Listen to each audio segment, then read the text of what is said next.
باره امنیا بغداد روج بو روژه برف آلوزبونه داده چیتن و وک برچاوا روژانا کشتن و رفاندن و مینن چاندی و ترومبیلن بومرشکری لزوربی تاخن بغداد هنه ریدان و دم ما اف باره آرستی فرمانده عملیات بغداد کرد به پیچانه برسفدان که باره آرامیا بغداد تناهیه. الحالة الأمنية جيدة في بغداد ورصينة. بار امنیه بغداد باشه و تناهی و دبید هم بار سپاهی و چالاکین هزین امنی بشران داو برف پیشوتچونا وان جک جدا بکن. افرو فرمانده عملیات بغداد سرکفتن دیار لگرما و دور بغداد به دست فدینن.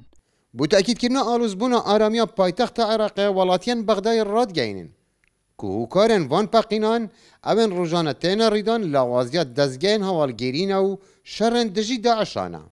هنا نفتقر الحس هست آگاهداری ناو حریم جواکی و گالری دی لاوازه پیوسته او هستا به حزب بكثافة قوية. كل الانهيارات همین خروقات امنی اوین لپایتخت بغداد هن رودان در انجام رودان دوروبرین بغداد وفي الفلوجة هنالك عشرات المفخخات يوميا روزانه دهان پقین لبغداد هن رودان و تاخن بوبل شام و شعب و حروات و صدر و همی تاخن بغداد روزانه جلاین گروپ تروریستی بوین آرمانج. پارلمانتاره که لجنه آسایش و برگیری چوات نوینرن عراقی هشداری آرستی وزارت برگیری و نافخوی عراقی دادد و راد گینیدن که باندین تروریستی پشتی اپراسیون انبار و فلوجه و دیالا چالاکین خل بغداد برف زیده بونه داده بن.